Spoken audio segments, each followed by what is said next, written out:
Welcome back to a very special Turnbuckle Trash Talk interview here at Famous Table 6 in the Gulfview Event Center in Port Richey. This seems to be where I always end up doing my interviews. I am the officiant, Kent, and joining me at this time is probably one of the hottest guys on the scene right now in my mind, the Symphony of Destruction, Zach Cooper. Thank you so much for joining me, Zach. Dude, thank you. And what an introduction. I don't deserve any of that, but I appreciate that. That means a lot. Well, I'd absolutely disagree with that because, A, I just saw you last weekend make your Punk Pro Wrestling debut. I've seen you put on 2 amazing matches with Gabe Zilla and an amazing match with Aaron Epic. And it seems on social media you are always in a different state or a different promotion regularly, making a huge impact. So what I want to do now is, you're at this high point now, but let's go back to the very, very beginning, before any of this started. When did wrestling first enter your life? Like, when did you discover it?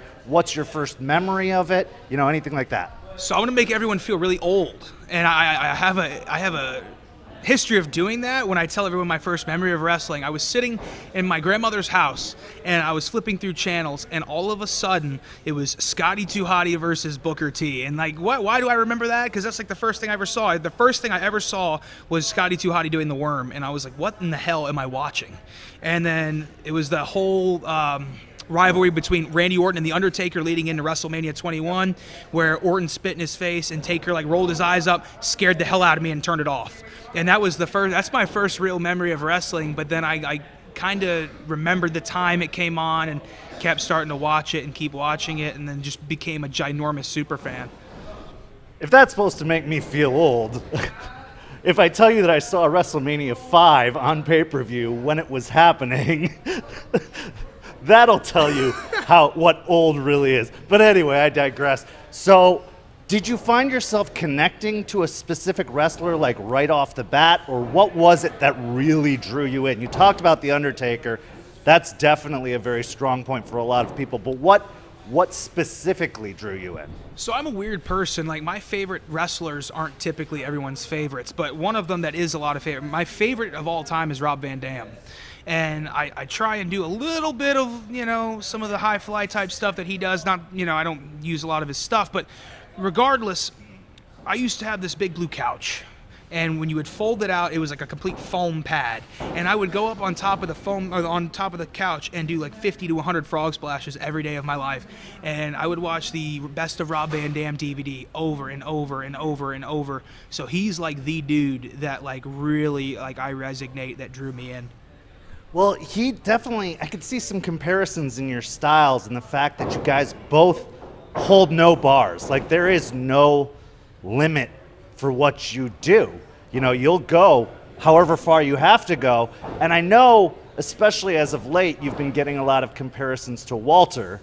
And I don't find that to be an insult. Some people might mean it as such, but I think he's one of the toughest guys out there, and somebody who's bringing some real intense strength and legitimacy back to wrestling after it's been a lot of kind of cartoonish acts. What are your thoughts on that? I used to take it as an insult. I used to be annoyed by it, but now it's like, yeah, okay. I kind of look like the guy. I have a similar build, similar hairstyle. I like my hair like this. I've always had my hair like this, so whatever. I tweeted out a picture like 2 weeks ago of me doing the Walter pose in 2001 when I was dressed like a dude from the Mean Street Posse. So, like, I've been doing that. I've been doing the arms behind my back thing since I was a little kid. That's how I've always taken pictures. But no, I agree with you. He is bringing, his whole idea is bring legitimacy back. There is no need for gimmicks. It's go out there and just kick whoever's in front of you's ass. And that's the way I try and do it. Well, and he's got one of the meanest chops in the business. And I'm seeing a lot of that also in your performances. I know there's a video right now that's kind of starting to go viral of you just taking chop after chop after chop, and it just doesn't faze you. Like, you are, and I mean this in a good way, a brick shithouse. Like, you are going in there and you are wrecking your opponents. You're sizing up with guys like Gabe Zilla, who are not a small dude, and you're proving your worth. So you've got obviously roots in Canada. What was the Canadian wrestling scene like? Did that influence you at all? Did that have any impact in you deciding to become a wrestler?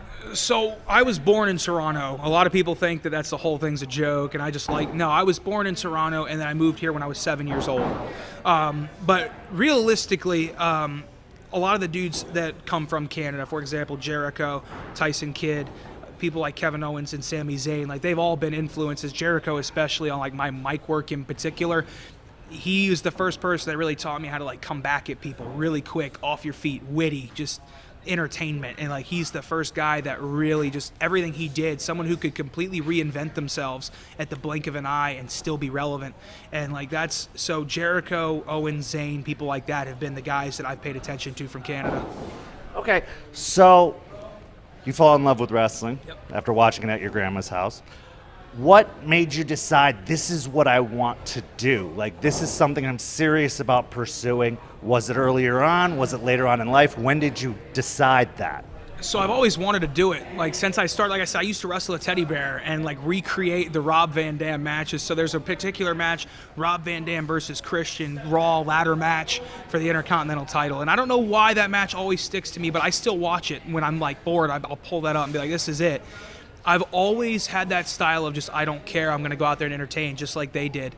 And I wanted to be a wrestler like from that whole time. And then when I started coaching football and working and doing baseball and playing football, going to, high school, I was like, I would like to be a part of the wrestling business, but not have to go out there and kill myself. And that's when I started commentating and started managing, but then realized I wasn't having fun with that. And what I really wanted to do was be in the ring. So when you make that transition, where do you go to train? How do you learn? Like, when did you actually take those steps in? Because I've talked to several people and they've said the hardest thing about getting into wrestling was figuring out the way in. I just talked to Sage Scott last week and he was saying there was no clear-cut path to get into wrestling. What about your experience? So my path was difficult. A lot of people to this day still say that I'm not trained.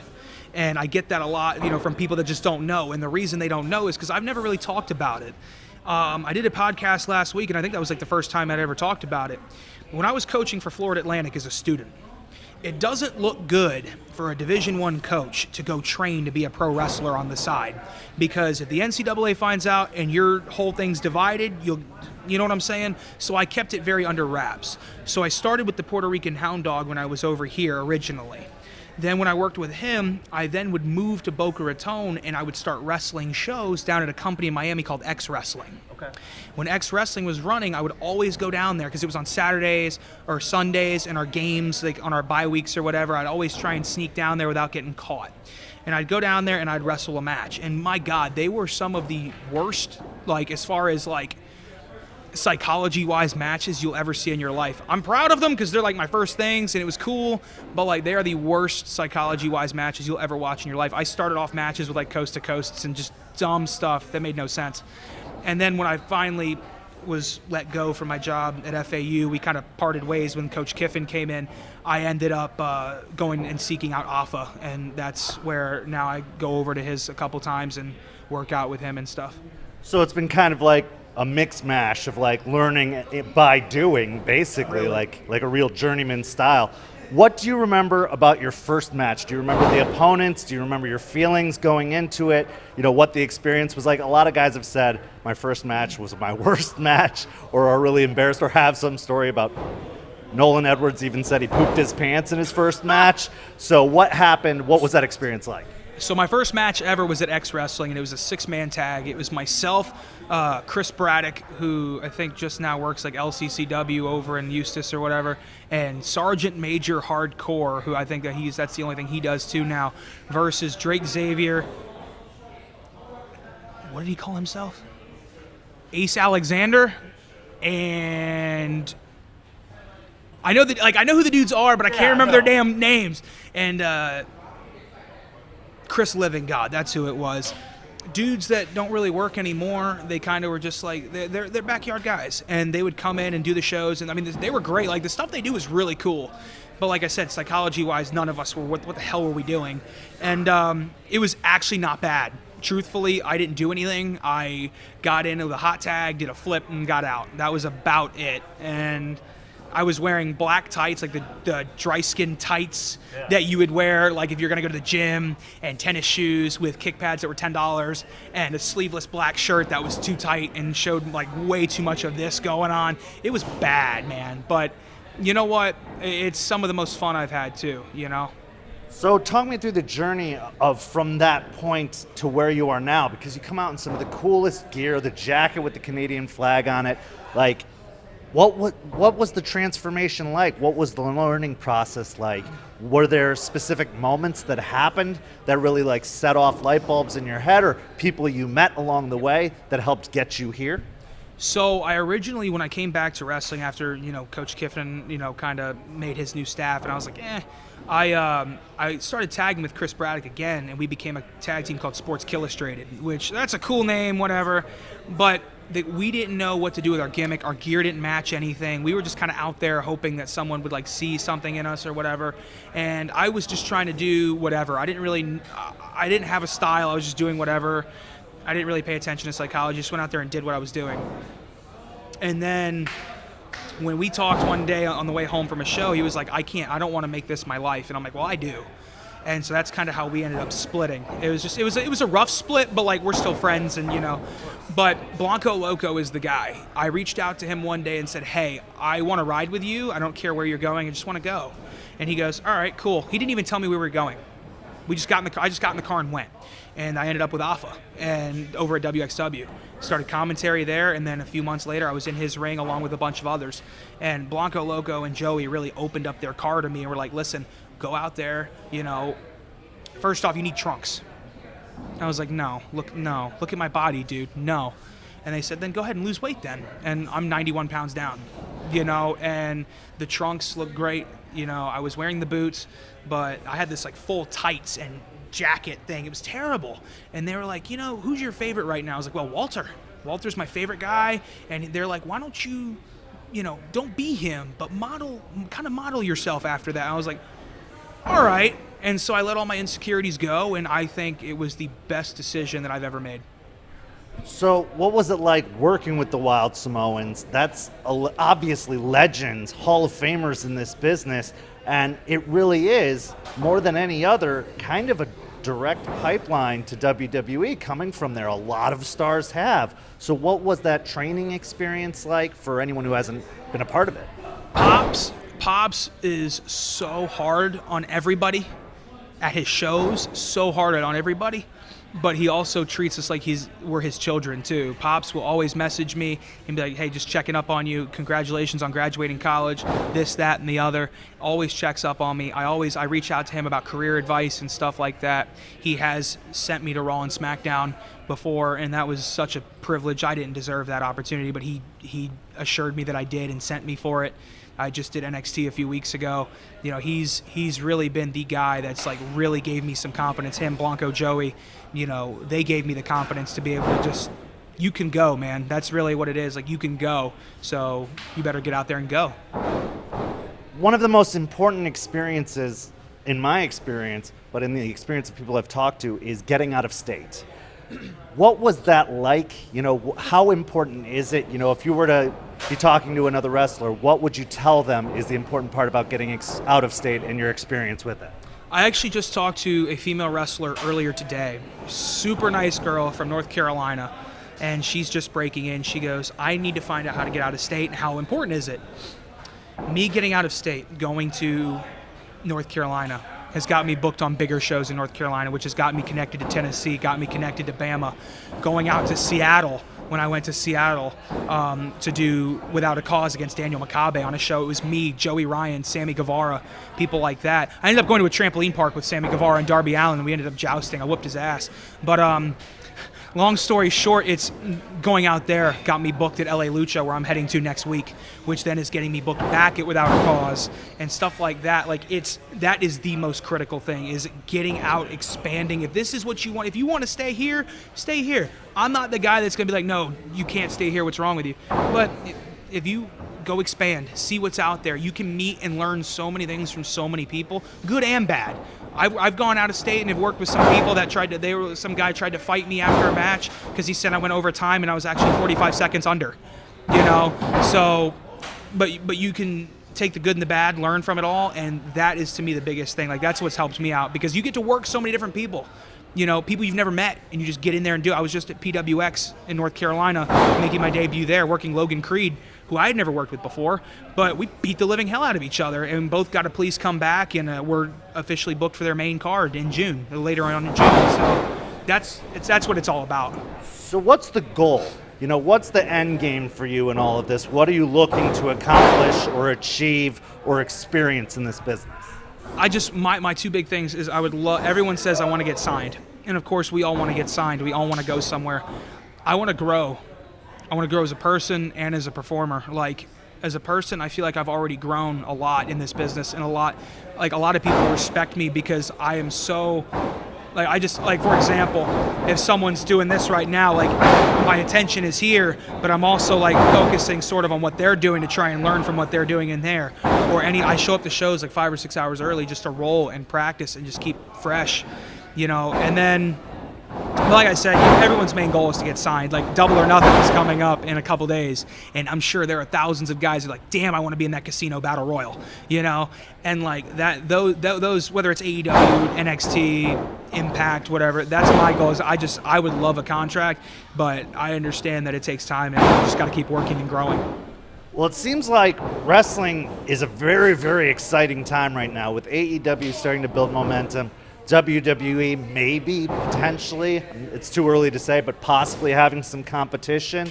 You know, we're looking at something that hasn't been the case for almost 20 years, and it seems to be lighting up the wrestling scene. So in my mind, if there was ever a good time for you to get noticed and signed, it's right now. So that's very cool. What has your family's response been to all this? You said your grandma's house was where you were first introduced to wrestling. Have they been supportive? Have they been a part of it? Because I've talked to some people where they were like, my family wanted nothing to do with it. You know, my wife left me because I started wrestling, whatever the case was. How has the response been on the home front for you? So I lost my last girlfriend because of wrestling. She told me to stop, and I said no. And then there's a huge fight, and this is how that happened. That's fine. This is what I want to do. My mom so she's supportive of everything. She just doesn't want her to see her kid get hurt, which is fine. I get that. My mom has never seen me perform. She had leukemia cancer she just beat it actually recently. So that's good, and hopefully she'll be able to come out. She wanted to come out to Punk Pro, but couldn't be around people and had to wear a mask and was kind of like embarrassed about the whole situation. So, but my dad, he's been to every show. But he also, every time he watches me do something, he's like, no, don't do that. For example, when I go up to the second rope on the outside and do my whisper in the wind to the floor, he's like, why? Don't do that. You know, all the flips. He's like, you don't need to be doing that. You're large. And I'm like, Dad, come on. They are supportive. They just don't want to see me get hurt, which is fair. But they are actually more supportive than I thought they would be. Well, and I think that's a sentiment, too, in any family situation. Like, yeah, do it, but be safe and don't get hurt and wear a helmet and all this other stuff. But it's very cool that you mentioned the whisper in the wind, because as a larger guy, you are also so athletic that it's stunning. You know, you do these things in the ring that I think people underestimate going to see a performance of yours, and I think that's a really cool thing that I'm glad you brought up. What made you kind of tailored you into your style? What made you become the wrestler you've become? Did you adapt from certain wrestlers? Did you just experiment and try things on your own? How did you get there? Really, because what I had said a few minutes ago when I was talking about when I was originally tagging with Chris, it was one of those deals where I didn't have a style. I didn't really care. I was just out there to do stuff. But really what I did is I kind of narrowed in my focus, and I study a lot of tape. Like when I'm not coaching football or whatever, that's all I do is watch wrestling. And notebooks full of stuff and things that I want to try. And that's one thing I'm also not afraid to do is practice and try stuff. A lot of the other things, though, is because people were like, you're an athletic dude. Why don't you try to be a more athletic big guy? And so what it's been happening recently is the term hoss fight's been thrown at me a lot. So my goal is to give a whole new name to hoss fight. Like at PWX, they called me and Logan Creed a hoss fight. And then we came back, they're like, well, that was everything but. Same with here, me and Gabe, we're not hoss fighting. Yeah, we're beating the hell out of each other, but we're also flipping around and, moving around. And that's really another one of my big goals, is to kind of reinvent that whole wheel of two really big guys just going out there punching and kicking each other. Okay, so I got 2 final questions for you. One, if you had to give a piece of advice to someone trying to get into the wrestling business, what would it be? Do it. You know, I was afraid. Like I said, I kept everything hidden. When I was coaching Division I football, I was afraid to tell anybody, and now I kind of regret that, you know? Just do it. Just go out there and go for it, man. Like, yeah, there are going to be a lot of people that tell you you're dumb or that doesn't matter or what you're, you know, the fact that you like wrestling is stupid and, oh, it's fake and this and that. Well, guess what? I would love for any of those people to step in and wrestle me. And I'm sure you get that a lot. Oh, I could kick someone's ass, blah, blah, blah. But like, just do it. That's my biggest advice. If you want to do it, but do it right. Go find the right people. Do your research. Like I said, I kind of bounced around from a lot of different people, and you know, I'm still training. I showed up here today and got in the ring with Blanco and worked around a little bit, you know, and people are now reaching out to me. Hey, how did you learn this? Where did you see this so I can see it and adapt to this? It's just all about doing it and just study. Studying's the biggest key. Find the best place to do it where it's going to help you and grow and be successful, and just go do it. Now, if you could change one thing in the wrestling business, whether it's backstage, whether it's the audience, whether it's in the ring, whether it's just perception, anything, if you could change one thing about wrestling, what would it be? My biggest ideal is a lot of people come into this building, in every building, thinking wrestling is a completely fake thing. What I want to change, and the reason I wrestle the way I do, and I feel like people like Walter wrestles the way he does, and people like Thatcher and that whole group, is because when you watch them, you go, oh my God, that dude just kicked him in the face. Holy shit, that dude just forearmed that dude's head off. That dude literally just chopped him so hard that it knocked him to the ground and knocked the wind out of him. And I'm not saying go out there and be reckless, but what I'm saying is there is a place for everything, and I feel like a lot of places forget that. A lot of places want to book things that are 8 matches of nothing but ricochets. And dude, I would watch Ricochet for 15 hours straight. Oh, for sure. But if you go to a show, not every one of your fans wants to go watch a Ricochet type match. To me, there's a place for everything. There is a place for Ricochet, a place for Walter, a place for a Santino, Adam Rose and the Bunny, female wrestling, because a lot of people are hating on that, but with the evolution and all that stuff, women's wrestling's at an all-time high, and it's getting better. Yeah. Like, these girls can go, man. People like Avery Taylor, they can freaking go. Lindsay Snow, Savannah Evans, you know, Ellie, they can go, man. And like, there's a place for everything. And I feel like if there was one thing I could change, it would be places that don't quite utilize everything and they're just picking that one specific deal. Expand, see what you can find, and put together something there and see what wonderful product you could create. Well, now I want to give you your opportunity to plug anything you want to plug, whether it's shows coming up in a few months or anything like that. This will probably go out next week, so that gives you kind of like a timeline. Nothing this weekend. What would you like to promote? So I will be in Los Angeles next Friday against Joey Osborne in a respect match. And that will be interesting. The next day I will be over in Crimson Crown wrestling the head trainer of the Santino Bros School, Robbie Phoenix. And then I will be literally flying home, and then one day later I'll be going to England for 14 days. And so I'll be over in England doing some work, coming back, and then I've got Elite Championship Wrestling in Pensacola, PWX in North Carolina, Blueprint down in Deerfield. It's a pretty full schedule. I'm still trying to wrap my mind around all these dates. I'm sure, watch me go and be like, no, that's not the date that was, but it happens. But if you want to find me on social media, I'm always out there. I always post stuff, especially on Twitter. If you follow me, I'll probably make fun of you. You can follow me at I am Zach Cooper. My Instagram is Zachary W. Cooper. I'm probably just going to change all my things to one name, but for now they're separate. And if you want to go on Facebook, I'm just Zach Cooper, and I'm sitting there right there with my angry Canadian robe and my arms like that. So, well, I feel like we barely scratched the surface. We'll have to come back around in a couple of months and just get an update on how things are continuing to progress and talk more about your experience with the international superstars and everything like that. But they're telling us we got a show to get ready for, so thank you to Zach Cooper so much for joining me, and we will see you guys next time with another Turnbuckle Trash Talk interview.